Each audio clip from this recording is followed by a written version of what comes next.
Welcome back to guys, आपके अपने YouTube channel ultimate physics and math में स्वागत है गाइस। आज हम बात करेंगे क्लास 12 के चैप्टर 4 के एग्जाम्पल नंबर 28 की गाइस, ठीक है।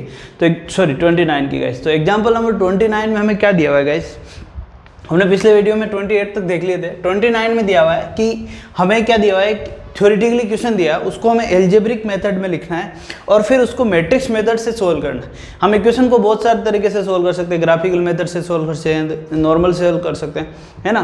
तो यहाँ पर हमें जो मेथड्स है, हमें पता है मैट्रिक्स का चैप्टर है, तो यहाँ लिखा हुआ है कि हमें जो इक्वेशन सोल्व करनी है एल्जेब्रिक इक्वेशन, उनको सोल्व किस मेथड से करना है, मैट्रिक्स मेथड से सोल्व करना है। तो सबसे पहले हमें क्या दिया हुआ है, जो इक्वेशन थ्योरेटिकली रूप में दिया है उसको हम लिखेंगे गाइस, ठीक है। तो ये क्या कह रहा है कि the sum of the three number is 6, यानी कि कोई भी तीन नंबर है, सपोज कीजिए x है ना, तो ये कह रहा है the sum of the three number is 6, यानी कि कोई भी तीन number x plus y and plus z, ठीक है। यानी कि तीन नंबर जो है उनका सम कितना है, वो 6 के इक्वल है। Number first equation. Number second, we multiply the third number by the 3 and 8 second number, यानी कि हम क्या कर रहे हैं, मल्टीप्लाई कर रहे हैं थर्ड नंबर को, यानी कि जेड को, ठीक है, किससे, 3 से, ठीक है, ठीक है। We multiply the third number of 3 and 8 the second number of it, यानी कि अब थर्ड नंबर को 3 से मल्टीप्लाई कर रहे हैं और 8 क्या कर रहे हैं, सेकंड नंबर को जब हम ऐड कर रहे हैं तो हमें मिल क्या रहा है, तो वी गेट 11, तो हमें क्या मिलता है, तो वी गेट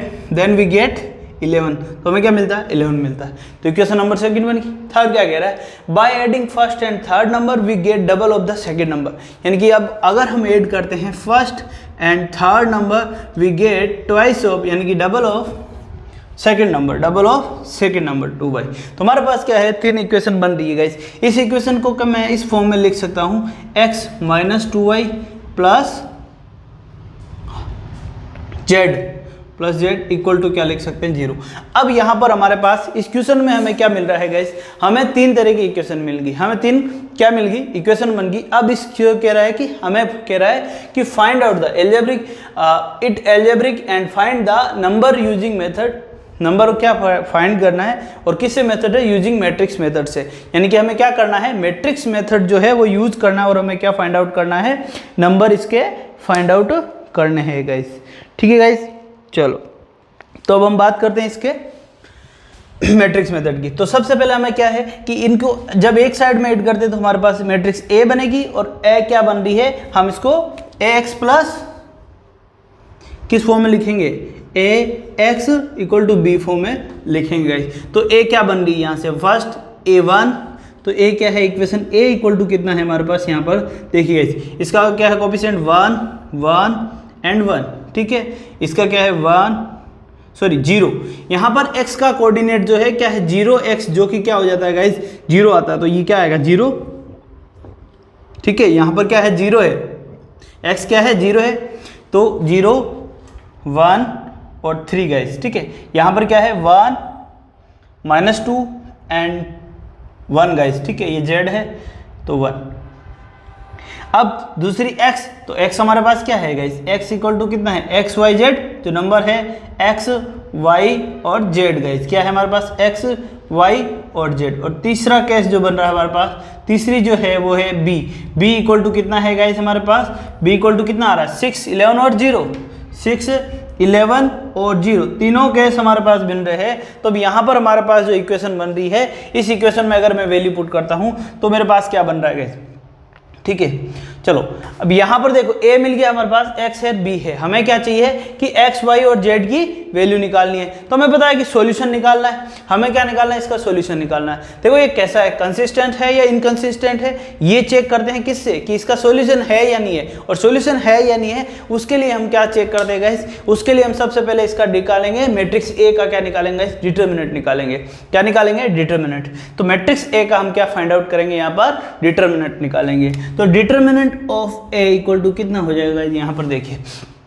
फर्स्ट कॉलम से a बाई ए से निकालते हैं, 1 इंटू 1 माइनस 6, यानी कि प्लस 6, तो कितना हो जाएगा हमारे पास, देखिए 1, ठीक है, फिर ये 1 इंटू 1 माइनस का -6, तो ये हो जाएगा प्लस का 6, ये क्या हो जाएगा माइनस का, देखिए -2 और -3 कितना हो रहा है, -6, तो -6 करूंगा तो प्लस का 6 हो जाएगा, ठीक है गाइस, आइए समझ। अब हम बात करते हैं सेकंड के लिए, तो सेकंड हमारे पास टर्म क्या है 1, ठीक है। अब इसको करते हैं तो ये हो जाएगा सेकेंड टर्म, तो ये -1 इंटू, अब देखिए first row and second column, ठीक है, first row and second column, तो ये 0 और ये 3, तो ये आ जाएगा 0 - 3 गाइस, 0 - 3, ठीक है। थर्ड की बात करते हैं +1, अब ये हो जाएगा 0 और ये हो जाएगा 1, ठीक है, तो ये हो जाएगा 0 - 1 गाइस। आई बात समझ में? अब हम इसको क्या करते हैं, सोल्व कर लेते हैं गाइस। कितना आ रहा है ये देखते हैं, ये कितना हो जाएगा, determinant of A equal to ये कितना हो जाएगा 6 और 7 माइनस प्लस 3 और ये क्या आ रहा है -1, तो ये कितना आ रहा है 9 आ जाएगा जैसे हमारे पास। ये क्या आ जाएगा, जो हमारा जो डिटर्मिनेंट है वो कितना आ जाएगा गाइस 9 आ जाएगा। तो ये है हमारे पास यहाँ से determinant of A equal to कितना आ गया 9 आ गई, जो कि नहीं है, डज नॉट इक्वल टू क्या है 0, यानी कि ये 0 के इक्वल नहीं है। इसका मतलब हमारे पास इसका सॉल्यूशन एग्जिस्ट कर रहा है, ठीक है। और कैसा सॉल्यूशन एग्जिस्ट कर रहा है, क्योंकि जब भी हमारे पास डिटर्मिनेंट 0 नहीं होता है तो हम बोल सकते हैं गाइस, क्या बोल सकते हैं कि देयरफॉर, हम बोल सकते हैं therefore A inverse is exist. अब जब ए इनवर्स एग्जिस्ट कर रहा है हमारे पास, ए इनवर्स एग्जिस्ट कर रहा है, यानी कि इसका सॉल्यूशन कैसा होगा, हमारे पास यूनिक सॉल्यूशन होगा। और वो किस इक्वेशन से निकालेंगे कि जो उससे फिर हमें पता चलेगा x इक्वल टू क्या है A inverse B, x equal to क्या आ जाएगा ए इनवर्स बी। एक यूनिक सॉल्यूशन मिलेगा और वो क्या मिलेगा x equal to A inverse B. मिलता है नहीं मिलता गाइस, ठीक है। तो यहाँ पर हमें क्या चाहिए, ए इनवर्स चाहिए, तो ए आ गया, डिटर्मिनेंट ए आ गया। अब हमें क्या चाहिए, इस फॉर्मूले में पुट करने के लिए हमें क्या चाहिए, यहाँ से अगर हमें x की, y की और z की वैल्यू निकालनी है, x की वैल्यू निकालनी है तो हमें ये सॉल्यूशन मिलेगा x equal to A inverse B. और इससे हमें क्या निकालना है, ए इनवर्स की वैल्यू निकालनी है। तो एडजॉइंट ऑफ ए इनवर्स क्या होता है गाइस, यहाँ पर आप देख सकते हो ए इनवर्स इक्वल टू क्या होता है 1 into adjoint of A guys. तो अब हमें इस ए इनवर्स के लिए हमें क्या, डिटर्मिनेंट ऑफ ए है हमारे पास और adjoint of A find out करना है हमें। बस हमें क्या निकालना है, adjoint of A find out करना है गाइस, ठीक है। तो अब हम क्या करेंगे, एडजॉइंट ऑफ ए को फाइंड आउट करेंगे गाइस। तो सबसे पहले हम लिखते हैं एडजॉइंट ऑफ ए कितना आता है गाइस। तो हमारा एडजॉइंट ऑफ ए 3×3 मैट्रिक्स का है और सबसे पहले हम निकाल लेते हैं एडजॉइंट ऑफ ए। यहाँ पर देखिए फर्स्ट क्या रहा 7, फिर क्या रहा 3 और फिर क्या रहा है -1, 7 3 और -1, सीधा सीधा फर्स्ट रो का हम सीधा सीधा लिख सकते हैं। क्या आ जाएगा 7 3 7 7, इसका ट्रांसपोज आएगा ना, ठीक है, 7 3 और -1 गाइस, क्या आ रहा है 7 3 और -1। नेक्स्ट बात करते हैं सेकेंड रो में बात करते हैं। तो सेकेंड रो में क्या आ जाएगा हमारे पास, जो है इसका एडजॉइंट आ जाएगा गाइस -5 6 और देखिए गाइस यहां पर कर लेते हैं इसको, ये कितना आ रहा है, ठीक है। सेकेंड रो की बात करें, सेकेंड रो में ये हो जाएगा 2 - 3 -2 1 - 2 कितना हो जाएगा 3, तो ये आ जाएगा 3, ठीक है। अब बात करते हैं second row and second column की, तो ये हो जाएगा 1 - 1 0, क्या आ रहा है 1 - 1 क्या आ जाएगा गाइस 0, ठीक है। अब बात करते हैं 3 की, second row and third column, तो यार -2 एंड -1, तो -2 और -1 -2 और -1 -3, तो ये क्या आ रहा है -3 गाइस। आई बात समझ में? चलो अभी इसके सिंबल चेंज करने पड़ेंगे, ठीक है गाइस। साइन जो हमारे हैं वो क्या करने पड़ेंगे, हमें चेंज करने पड़ेंगे। अभी चेंज नहीं किया, ठीक है। पहले हम केवल वैल्यू निकाल रहे हैं, फिर इनके साइन चेंज कर देंगे। किस किस प्लेस पे, यहाँ पर और यहाँ पर, ठीक है। थर्ड कॉलम में क्या आएगा कि first column and third row, तो इसके लिए आ जाएगा 3 - 1 बराबर क्या आ रहा है 2 गाइस, 3 - 1 बराबर क्या आ रहा है 2 आ रहा है। चलो नेक्स्ट बात करते हैं सेकेंड कॉलम की और थर्ड रो की। तो सेकेंड कॉलम और थर्ड रो के लिए हम बात करते हैं 3 - 0, तो कितना आ रहा है 3, तो ये आएगा 3 गाइस। और फिर बात करते हैं हम third row and third column के लिए, तो 1 माइनस 0 बराबर क्या आ रहा है, 1 आ रहा है, ठीक है। अब यहाँ पर सिंबल चेंज हो जाएगा, यहाँ पर माइनस, ये प्लस हो जाएगा और ये क्या हो जाएगा, माइनस हो जाएगा। अब इसका हमें क्या निकालना है गाइस, हमें इसका निकालना है ट्रांसपोज। हम इसका क्या निकालेंगे गाइस, अब हम इसका निकालेंगे ट्रांसपोज। कितना आ जाएगा, तो देखिए इसका ट्रांसपोज निकाल लेते हैं। तो एडजॉइंट ऑफ ए बराबर क्या आ जाएगा हमारे पास, adjoint of A equal to कितना आ जाएगा, 7 -3 एंड -1 गाइस, 7 -3 और -1। फर्स्ट रो को फर्स्ट कॉलम में बदल देते हैं गाइस, ठीक है। सॉरी, यहां तो माइनस आएगा नहीं ना, हमने पहले ही इसको चेंज कर दिया था। हाँ, तो 7 ये 3 और ये -1, क्योंकि यहाँ पे हमने माइनस ले लिया था ना पहले, ठीक है। 7 3 और -1। नेक्स्ट आएगा सेकंड कॉलम, इसको लिख देते हैं। ये हो जाएगा -3 0 एंड 3 गाइस, और ये हो जाएगा 2 -3 और 1, ठीक है। यहाँ पर सिंबल इसलिए चेंज नहीं किया क्योंकि गाइज यहाँ पर हमने -1 पहले से ही ले लिया था, ठीक है, यहाँ पे, ठीक है। अगर ये नहीं लेते तो हम सीधा लिख देते। तो हमारे पास एडजॉइंट ऑफ ए क्या आ गया, 7 -3 और 2 3 0 और -3 -1 3 और 1 आ गया गाइज, ठीक है। अब हमें क्या निकालना, ए इनवर्स।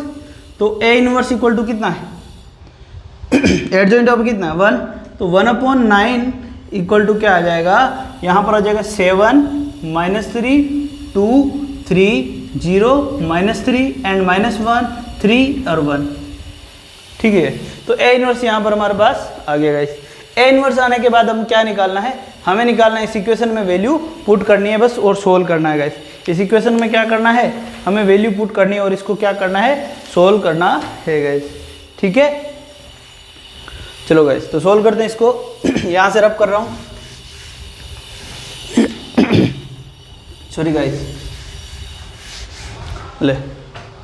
तो यहाँ पर वैल्यू पुट कर देते हैं इस इक्वेशन के अंदर। तो x इक्वल टू कितना आ जाएगा हमारे पास, x इक्वल टू आ जाएगा 1/9 into 7 -3 and 2 3 0 -3 and -1 3 and 1 guys, ठीक है। और जो कि हमारे पास b कितना है, b हमारे पास है, सॉरी कितना था b हमारे पास 11 6 11 0 6 11 और 0 था, ठीक है। चलो गाइस, अब इसको सोल्व कर लेते हैं। तो सबसे पहले क्या करते हैं, फर्स्ट रो को फर्स्ट कॉलम से मल्टीप्लाई करते हैं। तो ये कितना आ रहा है गाइस, x इक्वल टू 1/9 और ये आ रहा है हमारे पास 42, ठीक है। 42 -33 एंड 0, ठीक है, +0, okay. First row and first column. Second row की बात करते हैं, तो ये हो जाएगा 18 + 0 एंड -33, ये हो जाएगा -6 एंड 33 और +0, ठीक है। इसको ऐड कर लेते हैं गाइस। ये कितना आ रहा है, 7 और 2 कितना आ रहा है, 9। तो ये आ रहा है यहाँ पर x इक्वल टू क्या आ रहा है, 1/9 इंटू ये कितना आ रहा है 9, ये क्या आ रहा है 18 - 33। तो यहाँ पर देखिए ये कितना बच रहा है 2 और ये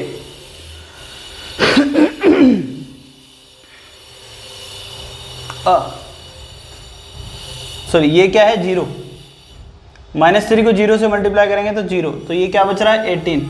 और फिर थर्ड रो की बात करते हैं, तो थर्ड रो ये हो रहा है -6 एंड 33, तो ये हो जाएगा 27। कितना आ रहा है 27 गाइज, ओके।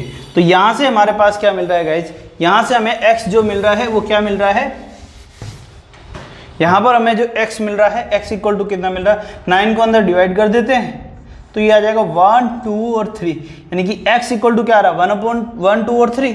तो इसका मतलब हम क्या लिख सकते हैं कि x y और z जो है कितना आ रहा है, इक्वल है किसके 1 2 और 3 के, जहाँ से हमें x की वैल्यू क्या मिल गई, x equal to 1 y equal to 2 and z equal to क्या आ गया 3 आ गया। तो इस तरीके से हमारा एग्जाम्पल नंबर 29 हो जाता है गाइस कंप्लीट। अब हम बात करते हैं नेक्स्ट एक्सरसाइज नंबर 4.6, ठीक है गाइस, इसको नोट कर लीजिए। ओके गाइज, एक्सरसाइज नंबर 4.6 में हमें फर्स्ट 5 क्वेश्चन दिए हुए हैं, ठीक है। अब हम बात कर रहे हैं exercise number 4.6, question number first. ठीक है। जो क्वेश्चन नंबर फर्स्ट है गाइस, उसमें हमें क्या कह रहा है, हमें क्वेश्चन में एक्सरसाइज में क्या कह रहा है कि examine the consistency of A system of A equation, यानी कि हमें इक्वेशन सिस्टम की इक्वेशन दी हुई है, हमें कह रहा है कि एग्जामिन कीजिए कि क्या वो सिस्टम जो है कंसिस्टेंस है या नहीं है। तो हमने देखा था गाइस पिछले वीडियो में, लेक्चर में हमने देखा था कि कब हमारा सिस्टम कंसिस्टेंस होता है और कब नहीं। तो कंसिस्ट कब होता है, देखिए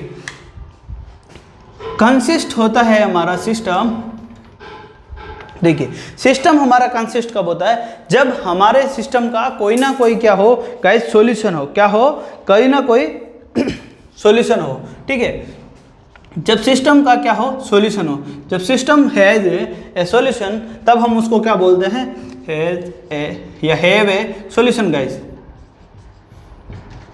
अब जरूर नहीं, सिस्टम अगर सॉल्यूशन रखता है, सिस्टम के पास अपना कोई ना कोई सॉल्यूशन होता है, तो वो सिस्टम हमारा कैसा होता है, कंसिस्ट होता है। और अगर सिस्टम के पास सॉल्यूशन नहीं होता है, system does not have a solution, system, ठीक है, सिस्टम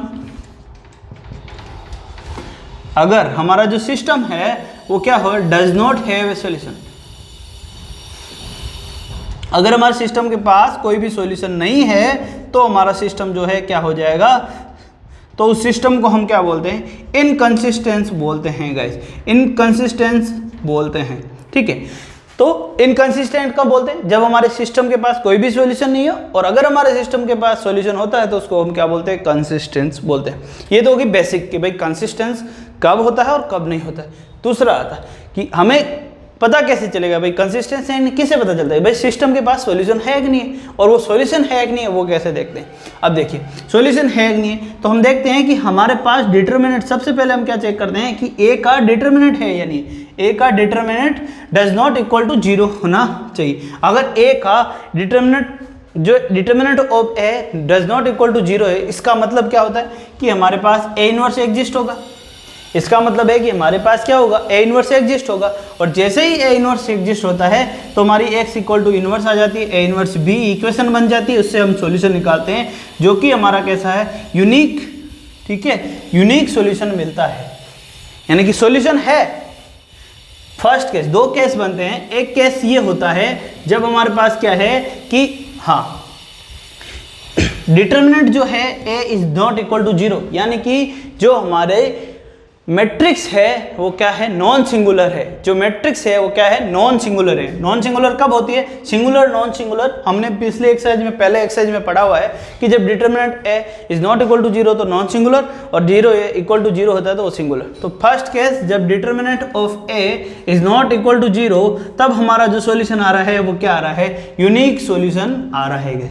तब हमारा सॉल्यूशन कैसा था, यूनिक सॉल्यूशन। सॉल्यूशन एग्जिस्ट कर रहा है, नॉन इक्वल टू 0 होता है तो सॉल्यूशन एग्जिस्ट तो करेगा ही करेगा, और वो सॉल्यूशन भी कैसा आएगा, यूनिक आएगा, ठीक है। इसका मतलब क्या है कि अगर डिटरमिनेंट नॉट इक्वल टू 0 आया तो हम सीधा बोल सकते हैं कि हमारा जो है इसको चेक करना ही नहीं है, सॉल्यूशन निकालना ही नहीं, यहीं पता चलेगा। अगर ये नॉट इक्वल टू 0 है तो पक्का इसका सॉल्यूशन है, और वो कैसा होगा, यूनिक होगा। तो हम बोल सकते हैं कि हमारा जो सिस्टम है वो कैसा है, कंसिस्टेंस है, ठीक है। नेक्स्ट बात करते हैं सेकंड केस की। सेकंड केस में हम क्या कहते हैं गाइस कि अगर हमारा जो डिटरमिनेंट है वो इक्वल हो जाए किसके, 0 के, तब क्या करते हैं, तब हमें चेक करना होता है नेक्स्ट स्टेप। और नेक्स्ट स्टेप क्या कहता है कि अगर adjoint of A dot B equal to क्या हो जाए है, 0 हो जाए। अगर इक्वल 0 होता है तब तो क्या होगा, इसका सॉल्यूशन एग्जिस्ट करेगा। अगर adjoint of A dot B अगर इक्वल 0 होता है तब तो इसका क्या होगा, सॉल्यूशन एग्जिस्ट करेगा। और ये अगर एडजॉइंट ऑफ जो है ए डॉट बी है वो अगर इक्वल टू 0 नहीं है तो नो सॉल्यूशन आएगा, सॉल्यूशन एग्जिस्ट ही नहीं करेगा। तो सिस्टम इज नो सॉल्यूशन, ठीक है। अब जैसे ही नो सॉल्यूशन आता है, जैसे ही ये केस आता है, नो सॉल्यूशन आता है, इसका मतलब हमारा सिस्टम कैसा है, इनकंसिस्टेंस है गाइस, ठीक है। तो अब हमारे पास एक्सरसाइज 4.6 में क्या पूछा गया हमसे कि हमें कह रहा है कि बताइए, आप चेक कीजिए 1 से लेके 5 तक क्वेश्चन दिए हुए हैं, एक सिस्टम में इक्वेशंस दी हुई है और हमसे पूछ रहा है कि आप बताइए कि आपका सिस्टम कंसिस्टेंस है या इनकंसिस्टेंस है। तो हम क्या चेक करेंगे, सबसे पहले डिटरमिनेंट निकालेंगे। अगर डिटरमिनेंट हमारा नॉट इक्वल टू 0 आता है तो हमारा सिस्टम कंसिस्टेंस है, और अगर डिटरमिनेंट 0 आ जाता है तो फिर हम ये वाला स्टेप फिर चेक करेंगे, और ये अगर 0 के इक्वल आता है तो सिस्टम हमारा कंसिस्टेंट है। और यहां पर ये चीज ध्यान रखना, यहां तो कह रहे हैं डिटरमिनेंट तो नॉट इक्वल टू 0 होना चाहिए, लेकिन तब तो सीधा है कि कंसिस्टेंट है, सॉल्यूशन आ जाए। लेकिन अगर आपका डिटरमिनेंट 0 हो गया तो आपको सॉल्यूशन लेने के लिए ये जरूरी है कि आपका ये भी 0 होना चाहिए, दोनों सेम होने चाहिए। अगर दोनों ही 0 0 होते हैं तो भी आपका सिस्टम कैसा आता है, कंसिस्टेंट आता है। अगर ये 0 आ रहा है, ये नॉन 0 आता है, तो सिस्टम आपका कंसिस्टेंस नहीं होगा, इनकंसिस्टेंस होगा। यहाँ पर कंफ्यूज नहीं होना है, यहाँ पर देखिए ए और ये दोनों ही 0 होने चाहिए, ठीक है, तभी आपका सिस्टम कंसिस्ट होगा, ठीक है ना। चलो गाइस, तो अगर दोनों 0 नहीं होते हैं तो आपका इनकंसिस्टेंस हो जाएगा। तो यहाँ पर देखते हैं गाइस, हम इस एक्सरसाइज को सोल्व करते हैं। क्वेश्चन नंबर फर्स्ट की बात करते हैं, तो उसमें हमें क्या दिया हुआ है गाइस, सिस्टम की इक्वेशंस दी हुई है गाइस। सिस्टम की इक्वेशन क्या दी हुई है कि x plus 2y equal to, हमें दिया हुआ है कि x प्लस 2y जो है वो इक्वल है किसके, 2 से, और दूसरा कह रहा है 2x plus 3y equal to किसके हैं, 3 के। तो ये हमारे पास क्या है, इक्वेशन दी हुई है एक सिस्टम की, और हमसे चेक कह रहा है कि आपको इसका चेक करना है कि हमारा सिस्टम कैसा है, कंसिस्ट है या नहीं है। तो हम सिस्टम की क्या बनाएंगे, मैट्रिक्स बनाएंगे। तो मैट्रिक्स ए क्या बनती है यहाँ पर, कोफिशिएंट किसके, x और y के। तो यहाँ क्या है 1, यहाँ क्या आएगा 2, यहाँ आएगा 2 और यहाँ आएगा 3। आगे बात समझ में। और जो है बाकी कुछ भी चेक करने की नहीं है, ए आगे हमारे पास। अब इसका हमें क्या निकालना है, डिटरमिनेंट ऑफ ए निकालते हैं गाइस, जो कि कितना हो जाएगा 3 माइनस, कितना आ जाएगा 3 माइनस 4 क्या रहा गाइस, जो कि आ जाएगा हमारे पास कितना 3 माइनस 4, जो कि आ रहा है -1 के इक्वल, जो कि हमारे पास क्या है, इसका मतलब क्या है, हम बोल सकते हैं, देन हम बोल सकते हैं तो इज नॉट इक्वल टू 0। यानी कि जो हमारा सिस्टम है इसमें हम बोल रहे हैं गाइस कि हमारा जो है इक्वेशन से, ये ना गाइस, ठीक है। तो हमारे सिस्टम में जो डिटरमिनेंट आया है वो क्या आया, डज नॉट इक्वल टू 0 आ गया। इसका मतलब ये हमारा सिस्टम कैसा है, इसका मतलब हमारा सिस्टम कैसा है, कंसिस्ट है, क्योंकि since determinant of A is does not equal to 0, तो हम बोल सकते हैं therefore A inverse is exist, और हम बोल सकते हैं so system is a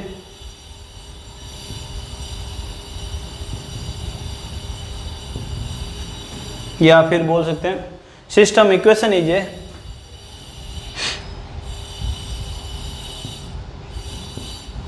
consist. कैसी है हमारे पास, कंसिस्ट है।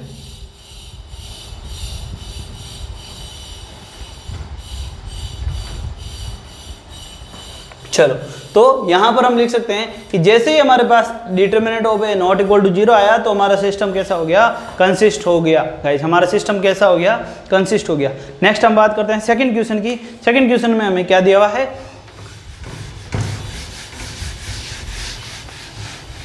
सेकंड क्वेश्चन में हमें दी हुई है इक्वेशन कि 2x, क्वेश्चन नंबर सेकंड की बात करते हैं गाइस, ठीक है।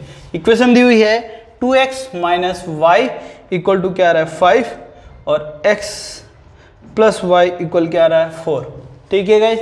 हमें इसका क्या निकालना है, बस a क्या है, चलो, तो a इक्वल टू कितना है 2 माइनस 1 1 1, ठीक है।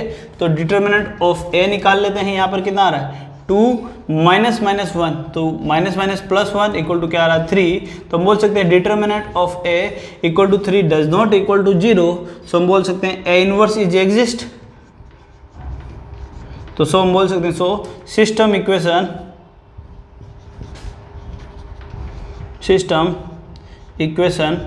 इज कंसिस्ट, ठीक है। तो हमारे सिस्टम की जो इक्वेशन है वो कैसी है, कंसिस्ट है गाइस। नेक्स्ट हम बात करते हैं केस नंबर 3 की। चलो, तो इसको क्वेश्चन नंबर 3 की बात करते हैं यहाँ पर नोट कर लीजिए। क्वेश्चन नंबर 3 में क्या दिया हुआ है गाइस? क्वेश्चन नंबर 3 में जो इक्वेशन दी हुई है x plus 3y equal to क्या आ रहा है 5, ये आ रहा है 2x plus 6y equal to क्या आ रहा है 8। हमें चेक करना है सेम चीज कंसिस्ट है या नहीं है हमारा सिस्टम इक्वेशन। ठीक है, चलो तो हम देख लेते हैं। a इक्वल टू क्या बन रहा है हमारे पास, यहाँ पर देखिए गाइस 1, 3, 2 और 6, और b इक्वल टू क्या है यहाँ पर हमारे पास 5 और 8 गाइस। तो देख लेते हैं यहाँ पर। सबसे पहले हम चेक करते हैं डिटरमिनेंट ऑफ a क्या है हमारे पास, तो लेट वी डिस्कस। क्या है 6 है, ठीक है। तो ये आ रहा है 6 माइनस 6 इक्वल टू क्या आ रहा है 0, ठीक है। यानी कि जो हमारा है a inverse does not exist equal to 0, so a inverse does not exist, जो हमारा है a इनवर्स एग्जिस्ट नहीं कर रहा। देखिए ध्यान से देखना गाइस, अब हमारे पास क्या है कि a इनवर्स एग्जिस्ट नहीं कर रहा, तो फर्स्ट केस का ऑप्शन तो यहाँ पर खत्म हो गया। अब हम बात करते हैं सेकंड केस में। सेकंड केस में हमें क्या चेक करना होता है, हमें चेक करना होता है कि adjoint of a dot b equal to होना चाहिए क्या 0, तभी हमारा सिस्टम क्या होगा कंसिस्ट होगा, वरना नहीं होगा। ठीक है, तो हम सबसे पहले हम क्या निकालेंगे यहाँ पर एडजॉइंट ऑफ a निकालते हैं। हमारे पास क्या आ गया देखिए, तो एडजॉइंट ऑफ 2/2 मैट्रिक्स का एडजॉइंट ऑफ a निकाल लेते हैं। तो एडजॉइंट ऑफ a क्या आएगा, ये आ जाएगा 6 and 1, ये आएगा -2 and -3। ठीक है, 6, 1 और -2 और -3 क्या करते हैं, इस डायगोनल को इंटरचेंज करते हैं और इसके साइन चेंज करते हैं। ओके, अब हम चेक करते हैं। चलो, तो केस क्या है तो देखिए हमें चेक करना है क्या adjoint of a dot B equal to check करना है कितना आएगा। एडजॉइंट ऑफ a कितना है हमारे पास 6 -3 एंड -2 एंड 1 इंटू बी कितना है हमारे पास गाइस, जो b है 5 और 8, b कितना है 5 और 8। इसको सोल्व कर लेते हैं। ठीक है, जब b 5 और 8 है तो इसको सोल्व करते हैं first row and first column. तो इसके हिसाब से देखिए, तो 30 ये क्या आ रहा है adjoint of a dot b equal to आ रहा है हमारे पास, यहाँ पर मैट्रिक्स देखते हैं हमारे पास क्या आ रहा है 30 माइनस, ठीक है 30 माइनस ये क्या रहा है, ठीक है ये कितना है 30 और ये क्या है -24 गाइस। चलो देखते हैं, नेक्स्ट देखते हैं -10 एंड 8 -10 प्लस 8 ये कैसे, ठीक है। चलो तो क्या ये आ रहा है, तो अब देखते हैं। तो adjoint of a dot B equal to क्या आ रहा है 0 आ रहा है, बिल्कुल नहीं आ रहा है। इक्वल क्या आ रहा है, यहाँ पर देखिए यहाँ पर आएगा 6 और यहाँ पर क्या आ रहा है -2। तो क्या ये आपके इक्वल टू 0 है, ये इक्वल 0 नहीं है, इसलिए हमारा सिस्टम कैसा है इनकंसिस्ट है। अगर ये 0 आ जाता तो हमारा सिस्टम कैसा होता कंसिस्ट होता। तो हम यहाँ पर लिख दें since adjoint of a dot b is does not equal to 0, so system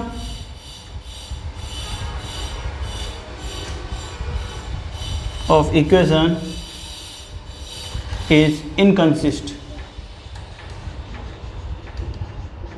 ठीक है, तो हमारा सिस्टम ऑफ इक्वेशन कैसा है इनकंसिस्ट है गाइस, नोट कर लीजिए। फिर हम बात करते हैं नेक्स्ट की एग्जाम जो क्वेश्चन नंबर 4 की गाइस। ठीक है, क्वेश्चन नंबर 4